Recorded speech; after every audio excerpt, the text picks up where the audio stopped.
Okay. So, welcome once again, scholars. Uh, Permit me to share my screen now.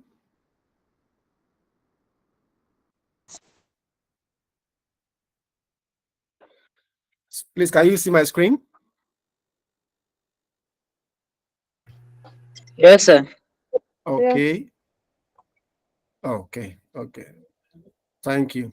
So, as you all know, my name is Ayodele Israel Ajay, and I'm a learning and development specialist, apart from the fact that I'm a medical laboratory scientist also.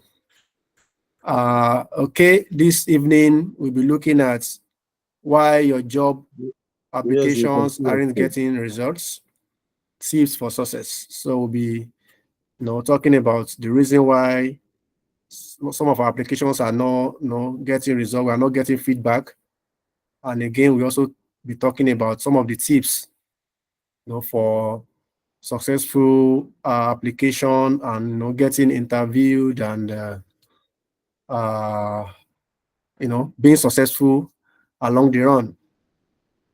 Okay, so please, is the slide moving from your end? Can you see it's moving? I want to be sure that everything is Yes, sir. perfect. Okay, It's moving, so sir. the learning expectation is at the end of this presentation, we should be able to know why, scholars should be able to know why their job applications are not getting results and, learn some tips to achieve success. So, when we talk about job hunting can be often, feel like a arduous journey. It may be strenuous. It may be, it may look difficult. Growing more discouraging with time as rejections and silence become a norm. Being rejected is part of the job search process. Many of the successful candidates have applied more than 100 times before getting to where they are now. You will agree with me that job hunting is a job on its own. It's another job on its own. And sometimes if we are not getting feedbacks, we are not getting, replies from HR or from the organizations we are applying to, it could be discouraging and it could, bring discouragements. So it is very important that we know the reason why our applications are not being, accepted or are not being reviewed, because sincerely speaking, there are so many applications that got discarded on red. So many applications got discarded on red because, looking at the system, the technology we have today, there are so many applications that will just be filtered away without even the HR opening it, not to talk of considering the candidate for interview. And we need to also understand that when it comes to application, before some people, got the job they are doing, they have applied several times. Several times. When I got to learn something, in fact, it's also one of my friends did it when he was job hunting. Then he tried as much as he can. Then he was applying to jobs up to 20 per week. Up to 20 applications. He was submitting up to 20 applications per week. And you will agree with me that that's not a joke. So before we get a good offer, sometimes we may need to apply several times, several applications to different organizations to, continuously. So it is a job on its own. And to get a good paying job, you have to be persistent. That one is very, very important. Persistence, it's a key factor in getting, a good paying job. As you can see the picture here, try, fail, you try, you win. So you must be persistent. It does not happen quickly. We must understand that, yes, it doesn't happen quickly. But then again, great things take time. We must understand that before we get that wonderful job we have been hiring, we have been praying to God for, it may take time. For some, some may be so lucky that, you know, immediately they graduate, they just, you know, they got the job. But for most people, it takes serious work and persistence for them to get it. So, and instead of persistently sending out applications, this is where we'll be talking, you know, our main focus is going to be, you know, instead of persistently sending out applications without results, it is also wise to take a step back and reflect on the underlying issues preventing you from securing your desired position. You know, it is very important. So many people, you have been sending applications every now and then, but, you know, no results. You need to sit back and reflect that what is actually happening. Diagnosing the problem accurately at this stage can also save you valuable time in the long run. You know, instead of just sending applications out continuously without results, you need to sit back and think about, reflect about what is really happening. What are the issues preventing me from securing this particular job or this particular position? For some people, they are even in the organization. They just want to get another position. So it is not just this is not about people that are looking for job now. And we need to also understand that the place we are currently now shouldn't be the last bus stop. As a person, as a professional, we need to aspire, you know, to greater positions. So this is not just about people job hunting, you know, for the first placement. It is also about people that are already working. You may, in fact, currently you may even be a director. Being a director doesn't mean that you stop job hunting. The current assistant director general of WHO was in NCDC as a DG, but he applied and got the job. So no matter your position now, in fact, nearly everybody is job hunting at different points, you know, or the other. Nearly everybody is job hunting. So diagnosing the problem accurately at that stage can save you valuable time in the long run. Now, if you are not receiving callbacks or interviews, I will just be giving few points that we need to, you know, look out for to know, okay, am I doing the right thing? Do I need to change something? So if you are not getting or receiving callbacks or interviews, your resume and cover letter may lack personalization. This is, in fact, I've noticed this, you know, with respect to, you know, submission of an application. So many people, when you ask them if company A put up an advert, company B put up an advert, company C put up an advert, they are going to send the same CV they have been sending to all those organizations. So if you have sent numerous applications with minimal response, it might be because you are using a generic resume and cover letter for every application. It is, in fact, this is a great error as a professional. You shouldn't be sending a generic resume or cover letter for every application. If company A, you know, put up an advert, it may be the same thing. Maybe, for example, I'm a medical lab scientist. There may be an advert for a medical lab scientist from company A, and company B also may put up another advert for a medical lab scientist position. Applying to them with this to those organizations with the same CV may be a very big mistake for me because I may not get them. The reason is that if you check adverts, every advert is like an examination. It's like examination scripts. It's just like it's just like you are. They set a question. There are things those organizations they require from each applicants.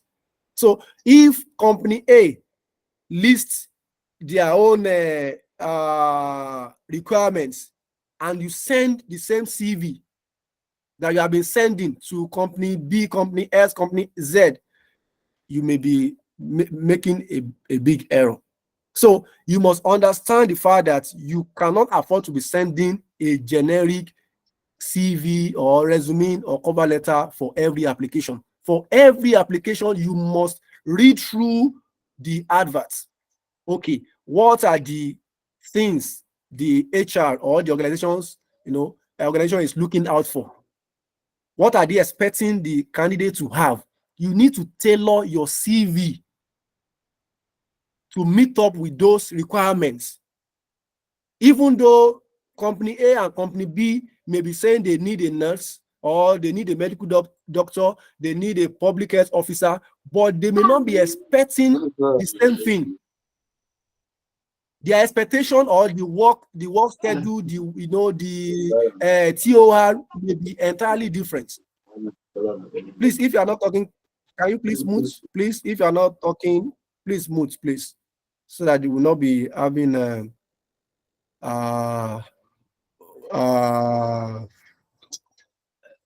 will not be distracted.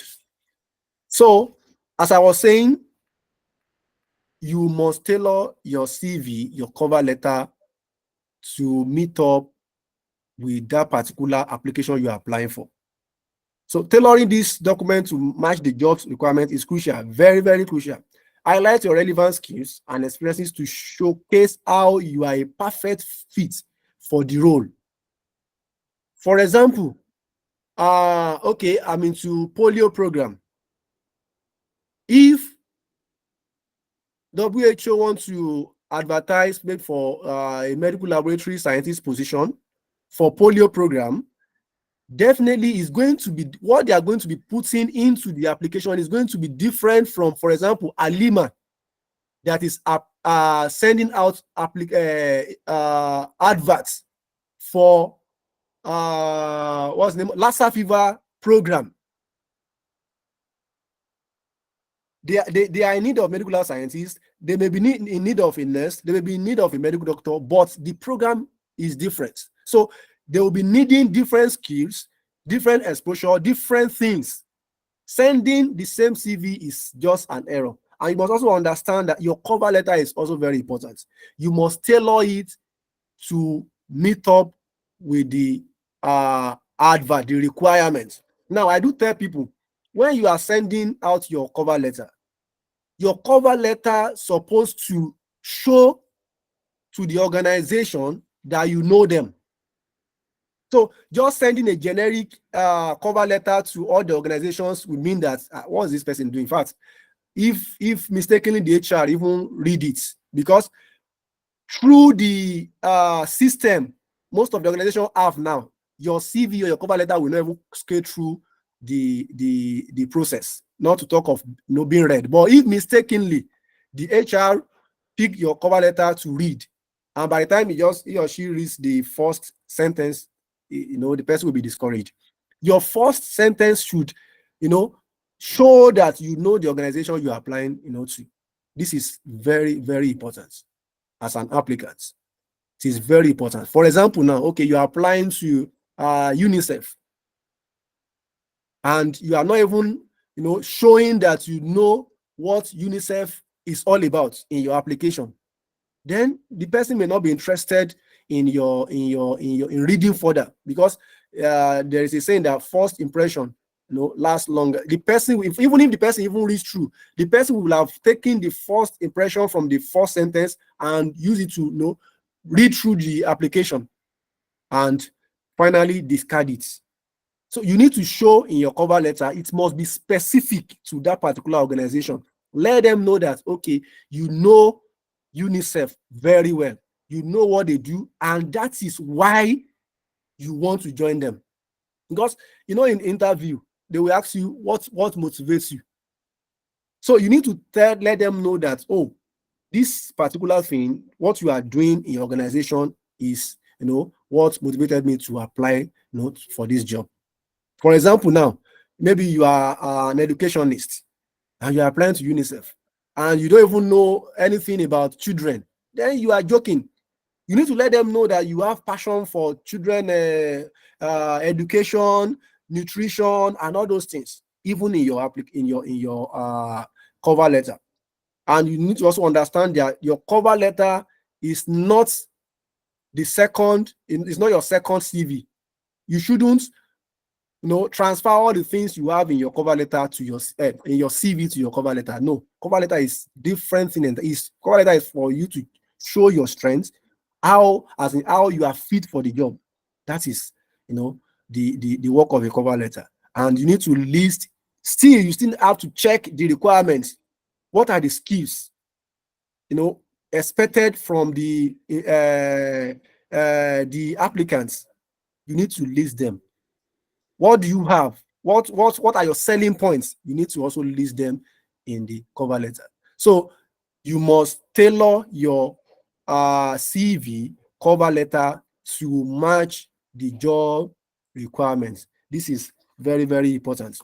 Another thing is also improper resume formatting.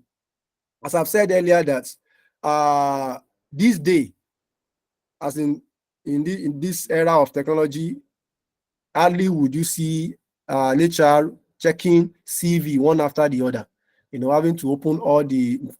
Imagine that an advert is being sent out and they have up to 5,000 applications, or maybe 7,000, 10,000, just for one position. And you know that they may even advertise up to 10 positions. So there is no HR that will sit on those CV and be reviewing them. They have to pass through a system. They call it ATS. So once your application cannot even scale through that tracking system, then it will not be picked. You must ensure that your resume is ATS friendly by avoiding complex formatting, incorporating relevant keywords from the job, description, and using standard selection headings. Okay, there is one mistake that people make sometimes. Now, okay, I'm a medical lab scientist, and in some organization, for example, if American Embassy or maybe America wants to advertise a medical laboratory position, they will hardly say medical laboratory scientist. Sometimes you may see medical technologist. So you need to come to understanding that you must tailor your title to meet up with the advert, because by the time their system is scanning the application, the system will not be able to see what you have put, you have written down, because it doesn't really tally with what they are looking for. Because for especially for people that have different names for different titles, in the UK they call a medical laboratory scientist a biomedical scientist. So when you are applying, not the title of the advert. Let it align with your CV, and check the things needed, the work schedule. Okay, there are some terms that you may be doing them, you may be performing all those things in your own current job, but they may use another terminology in that advert. You need to convert that your current role, that your current TOR to suit the application the adverts. You must note everything and translate it to your CV. If not so, your CV will never scale through the system. And you must avoid this complex formatting, because the system will reject it. It will not even go through. And you must use standard section headings. You need to know how to use proper headings, not just putting a very ambiguous heading. Maybe you put color, you just paint them just to look beautiful. Your CV it's not about the beauty, it's about the content. By the time you add all those colors, things that are not even expected, the system will not accept it. So improper resume formatting for ATS could also be the reason why you are not being receiving callbacks or interviews. So you must make your resume ATS friendly by avoiding complex formatting and also incorporating relevant keywords from the job description. As I've said, you must read, you must digest the job description on the advert. It is very, very important. So another reason why you are not receiving callbacks or interview may be applying to incompatible positions. Yes, sometimes you can apply to a job that you do not meet 100% of the requirement. Yes, no, it is, you mustn't meet 100% requirements of a job before you apply. But it's important to know which of the requirements are desired or essential. Now, these are two. If you see adverts, you will see some requirements, they are desired, some are essential. You will see some interview, they will say, okay, a medical laboratory scientist position, MSc in so, it is desired. But BMLS, it is essential, meaning you must have that BMLS before you could send in your application. But when it comes to desire, they are just, if you have it, it's going to be an added advantage. That is what they mean about that desire. If you have it, for applicants or people that has that particular desired something, it could be an added advantage for them, but not essential. So it's just going to be a plus for you if you have it, but that is not, they may not really use it to determine the right candidate. If you have that MLC and you also have the essential and you have other things needed, then you are a good fit.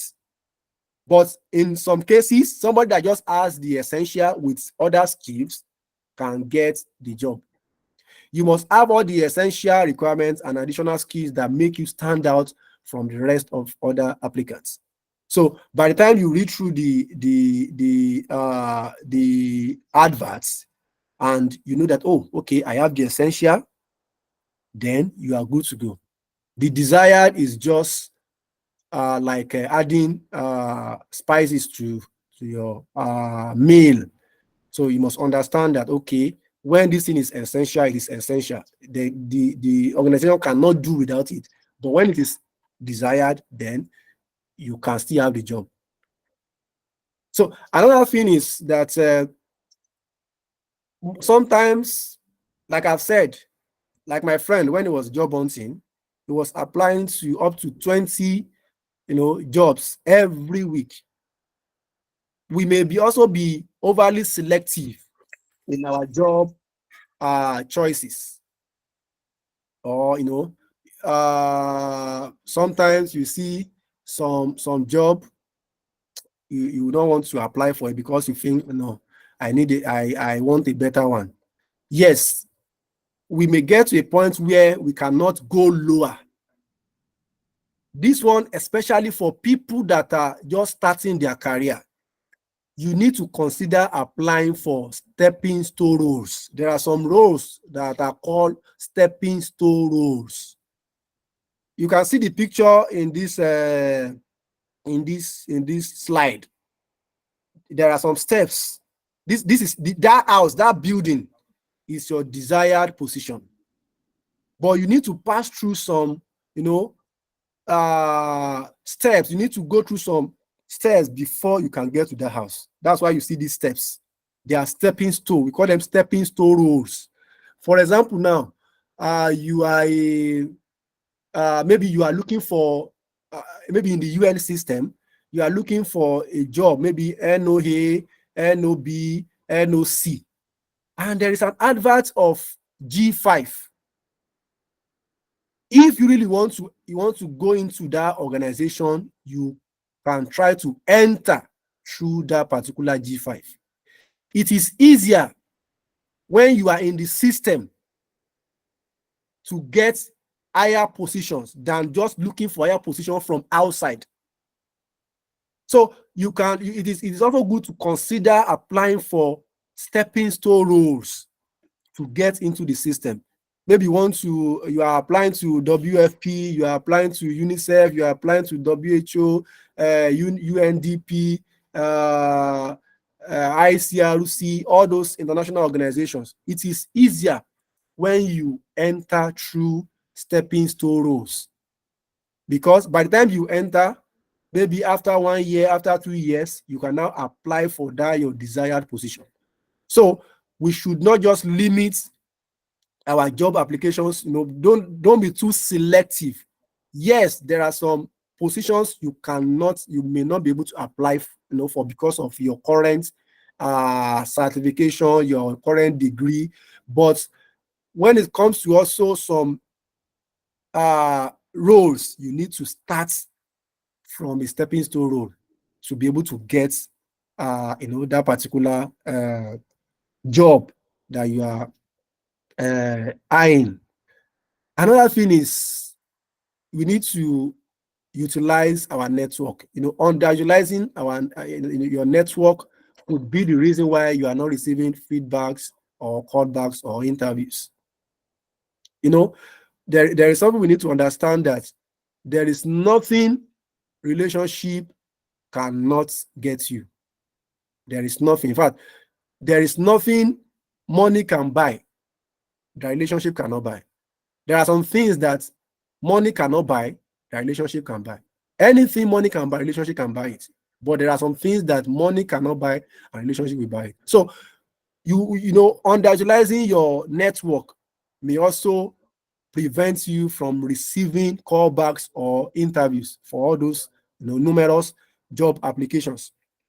Networking is essential during job hunting. This is very, very important. There are so many people that have gotten to very wonderful positions just through recommendation. Somebody will just, I recommend this person. This person is good for the job, and before you know it, the person will get the job. So we need to take networking as important as anything. Broadly share your job search endeavors to tap into both first degree and second degree connections who may offer valuable insight or referrals. This is very, very important. Yes, it is good to apply and believe in God that, yes, I'm going to get this job. It is also very good that we understand that there are some people that God has also positioned in certain places to help us get our desired jobs. So we need to network. When you go to conferences, when you go to professional programs, these are good environments to network with people. And also another place we can network is this LinkedIn. It is very, very important. Sometimes I used to have separate presentation for LinkedIn optimization using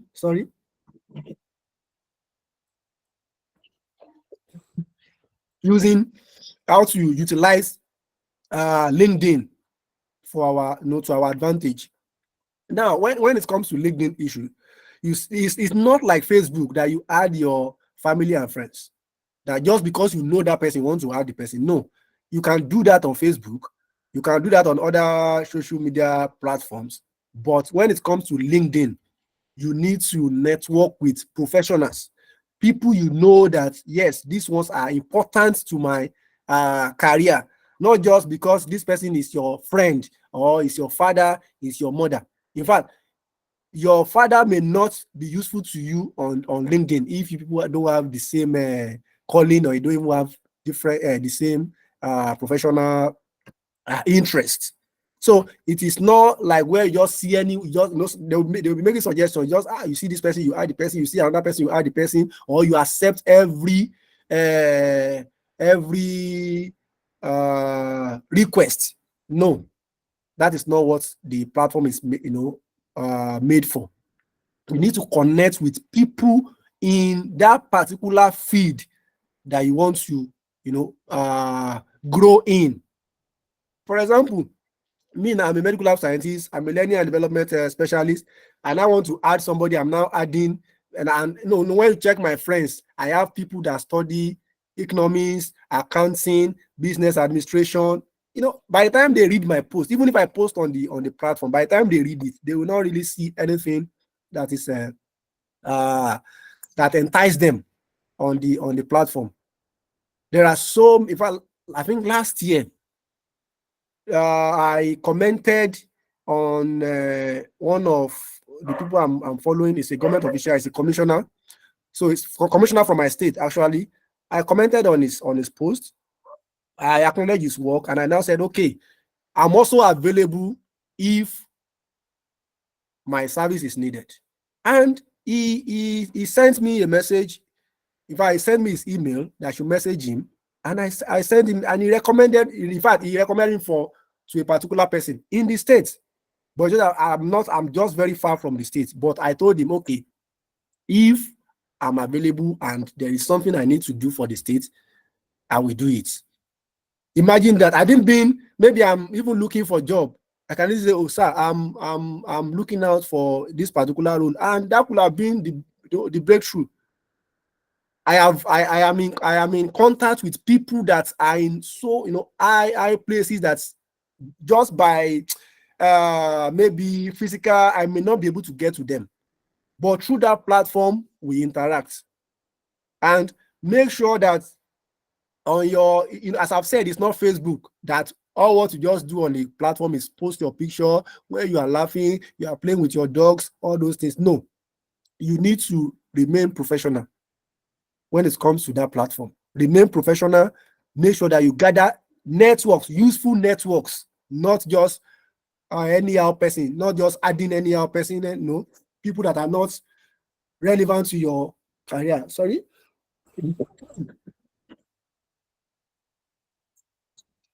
So we need to utilize, our network. When you meet people, people that are doing well in your profession, make sure that you have contact with them.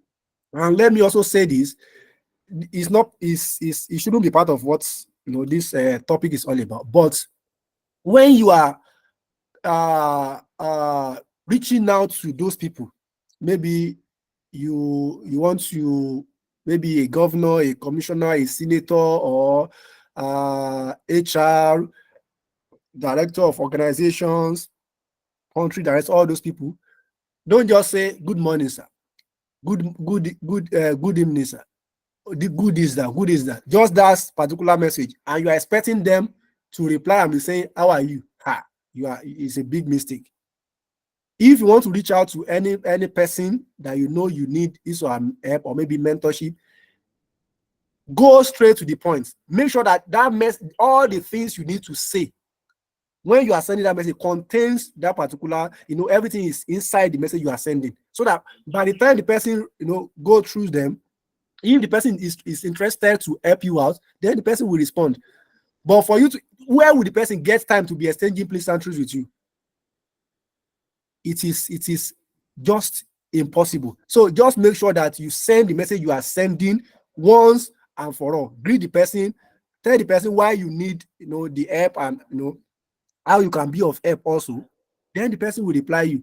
But by the time you are saying good morning, sir, how are you doing, sir, the person will not respond. You have to say, where do you want me to? Because some people, the same way you are sending message is the same way other people are also sending messages to the person. So you need to go straight to the point when you are reaching out to these people.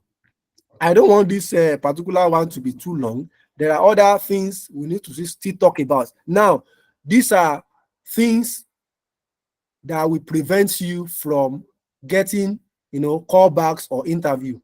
Subsequently, we'll be discussing, there are sometimes also you will get a callback, you will be interviewed.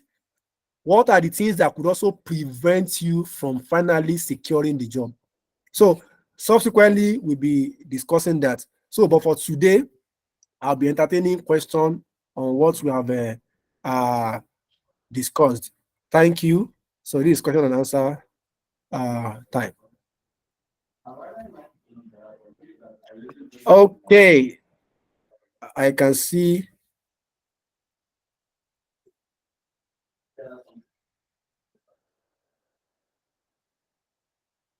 Okay, Mercy.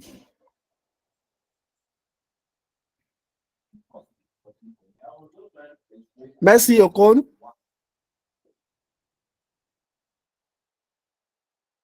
Hello. You are raising your Yes, hand. sir. Good. No, it's a mistake. Sorry, sir. Oh, okay. So you can put it down. So at this junction, any question?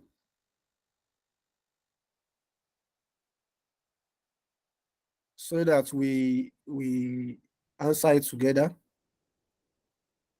Any question? Hello, can you hear me? Okay, Rita, you can go Good ahead, please. evening.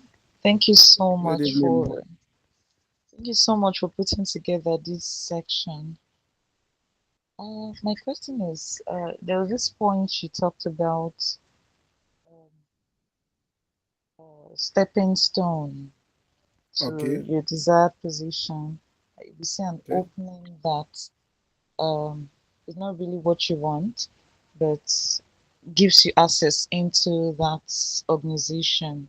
You may want to yeah, attempt taking it. Now, several times from my years of experience, I've seen that there are a lot of organizations where that prospect for growth is very slim, very, very slim. So most times when people go, they really do not grow. okay, They just like it when people do the same work over and over again. Maybe with time you might earn more, but in terms of growing in cadre, in your level, in your position, usually not so common. It happens, but isn't as something that is so sure and fixed. So if one is going in at a level way below what you think you want, it's like a 50-50 option. You okay, might grow, you might just be there. So that's one thing I'd like to point out. In some organizations, the setup might really allow you grow. Once they see you giving in the right energy, you putting in the work, you have the prospect to grow. But in so many I have seen, you go in, you're okay. just in that place doing the same thing. So, yeah. Okay. Oh, okay, thank you very much. No, that's a very good one. However, when we talk about stepping stones, sometimes it may not just be stepping stones to higher position in the same organization.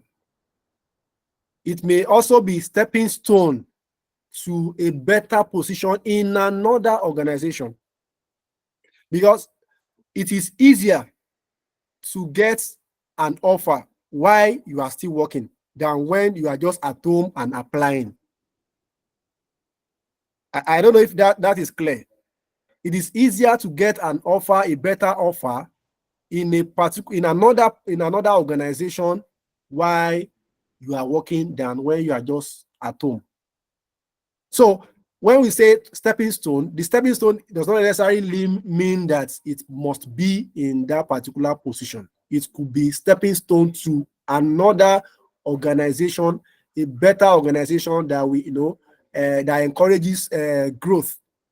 So it is very important that we consider these stepping stone roles. Very, very important. Thank you very much for the uh for what you just talked about. So any other questions? Any clarification? Do we need any clarification?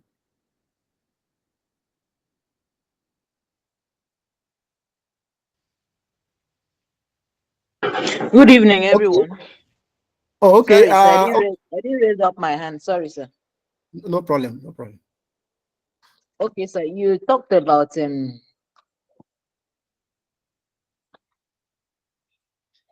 We are with you, ma. application tracking system. Okay. Please, sir, is this thing done electronically or they have a particular panel that sit down to do this tracking, or they send the CVs to electronic media that tracks this applications? That's my question, sir. Okay, ma.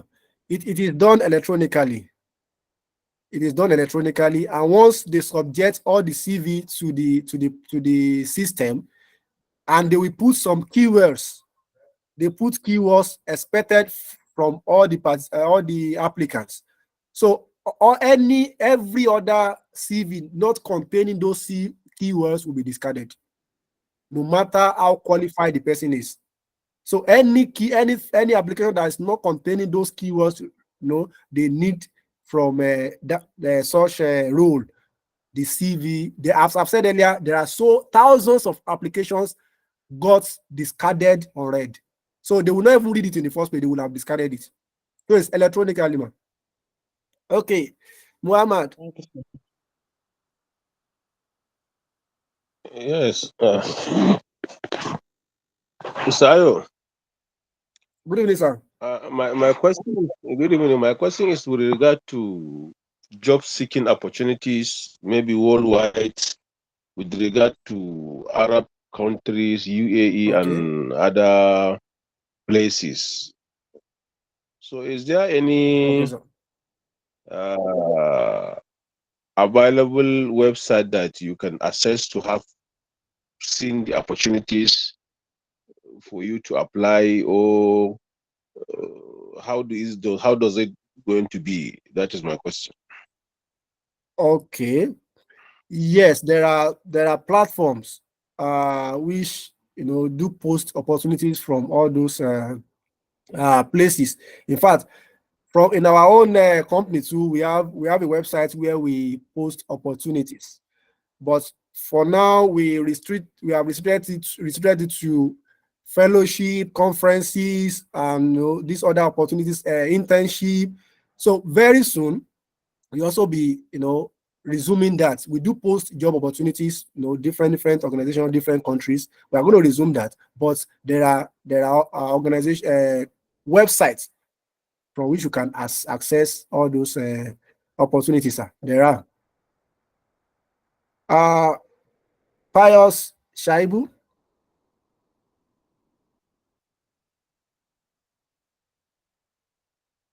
Pius Shaibu. Shuaibu, sorry. Hello. Good evening, sir. Good evening, everyone. Yes. Please, my question goes like this: is there a particular format of CV that is acceptable? Okay.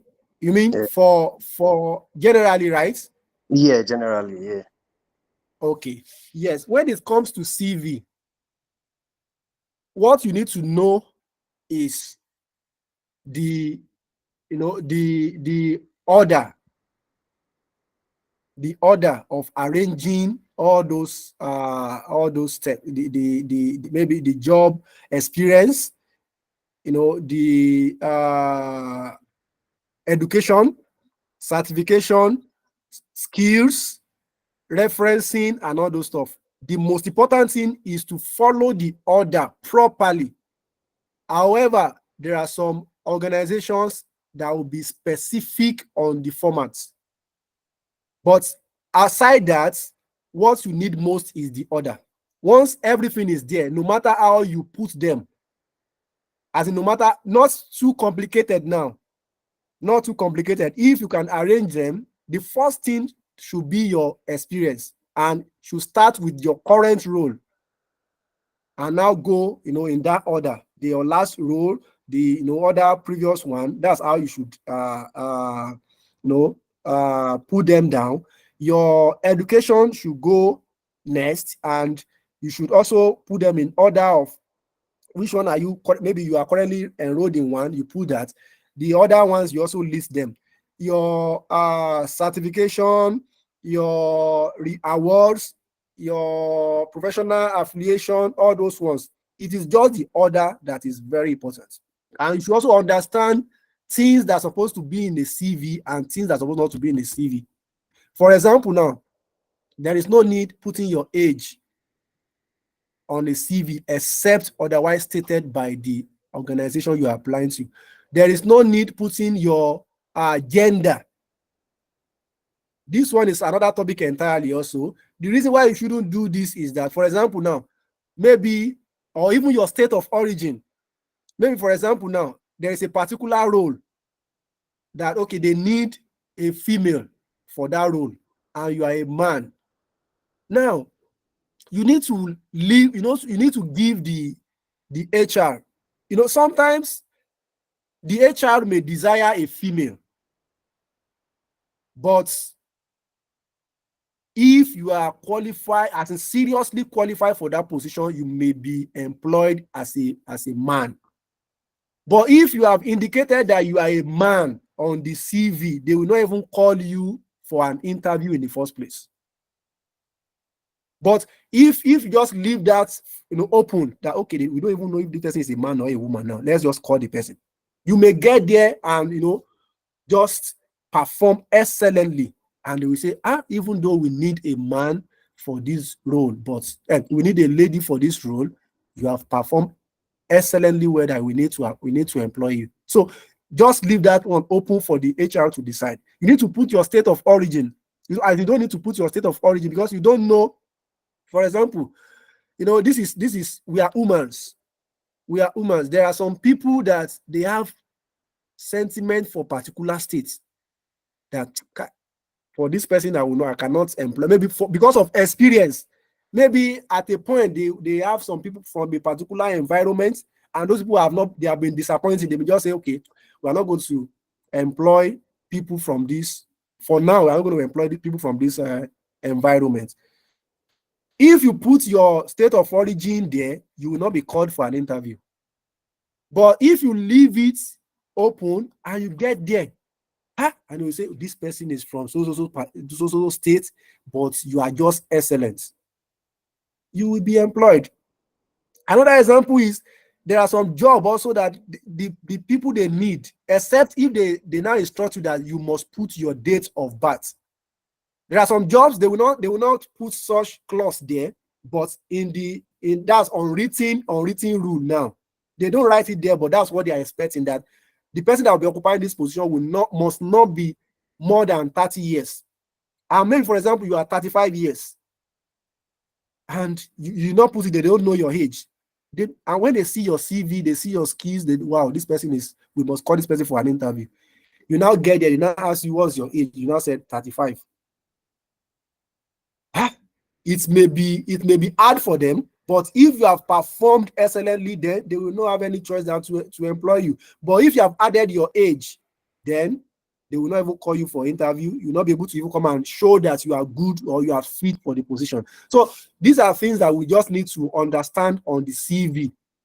It is just a very good format, following the order, except if otherwise stated that, okay, you must use this particular order, you must use this particular form. In fact, there are some organizations that will even send a file to you that you must put it in their own CV format. You now send back to them.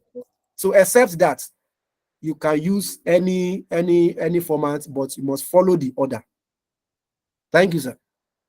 Okay, Mr. Ibrahim Bitrus, sorry. Ibrahim Bitrus.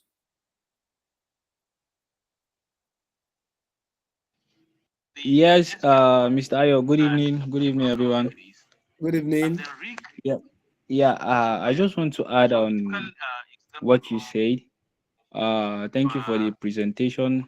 It was a wonderful. I just want to add that in all this, it's good to prepare for your next opportunity. So whenever next opportunity knock at your door, you have to have like the courses that we're doing, all these online courses that we're doing is preparing us for our next opportunity. We don't know where, like the M&E that I did last this thing, was it last year or this year? So it's also preparing me in my field, is preparing me for my next opportunity. In case if there is an advert, and this is where networking also interlink. So in case if there is an advert and I'm good in relationship with my other colleagues, maybe be it in my office, be it in some branches, in some of the offices in the states. So all these things like the advert that they advertise, they can like forward it to you. Please apply this and look at the requirements. Okay, these are the requirements. And you, before you know, I have this, I have this, I have that. Before you know, they will just as in give you that appointment without even interview, because you have prepared for your next opportunity. There are several organizations that are doing employment without interview that I know, Sure. because the CV it contains what they are looking for. It contains everything. Because there is one guy that I know, he's working with Intersource. Do you know that this guy, he can resign at any moment and he can get job at any moment? Recently, he resigned from Sudan, South Sudan. He went to South Sudan last year, but he resigned again. He wants to move to another program. He wants to like go for another master's. If you see that guy's CV, as in, no need to even argue, you just call him. No need to even cross-check, because he's preparing always for his next opportunity.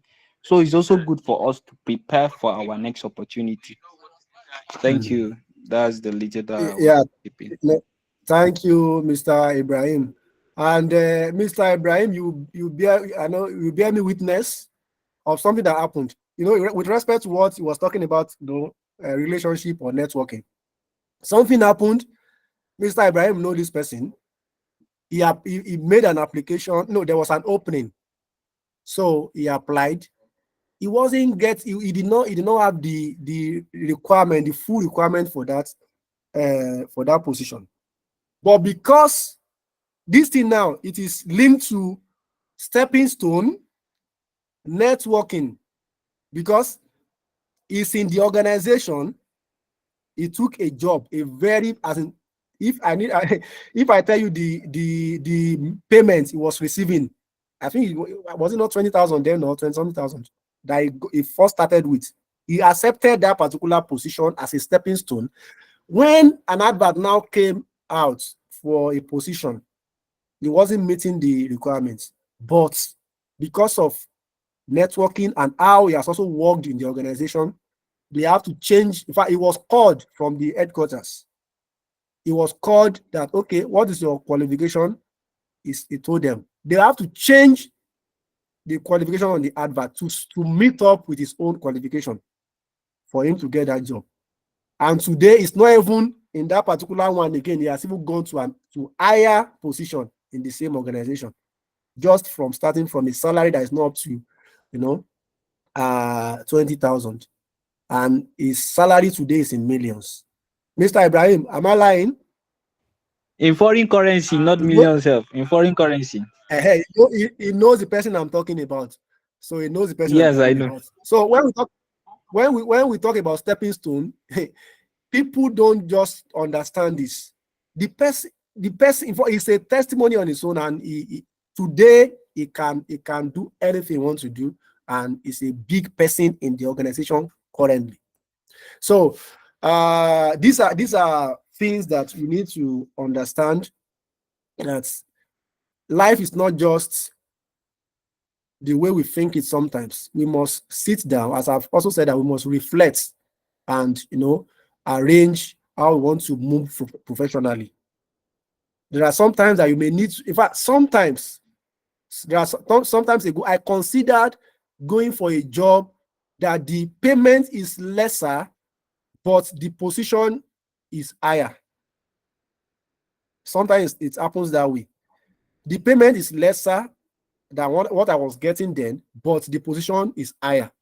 The reason is that when you are, for example, now, the position was laboratory coordinator. If I'm in a position currently, maybe I apply for a laboratory coordinator and I got the job.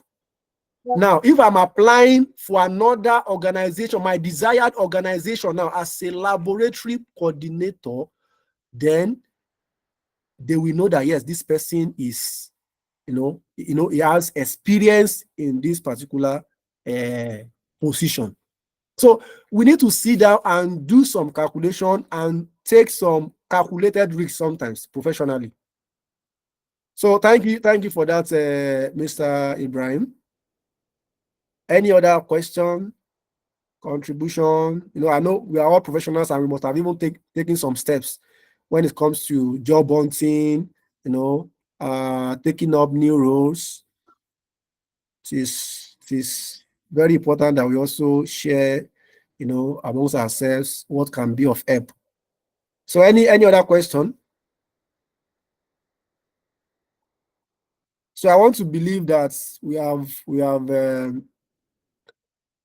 dealt with this topic, and we have been seriously blessed. So I wish us a very wonderful evening if there is no question.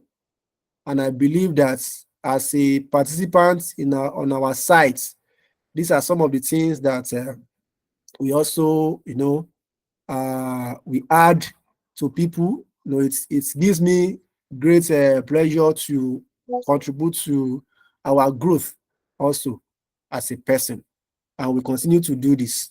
So as a site also, we need your help also to tell others about what we are doing, you know, in our sites, and how we are impacting lives. So thank you very much. If there is no other question, I will stop the presentation now and we discuss something else.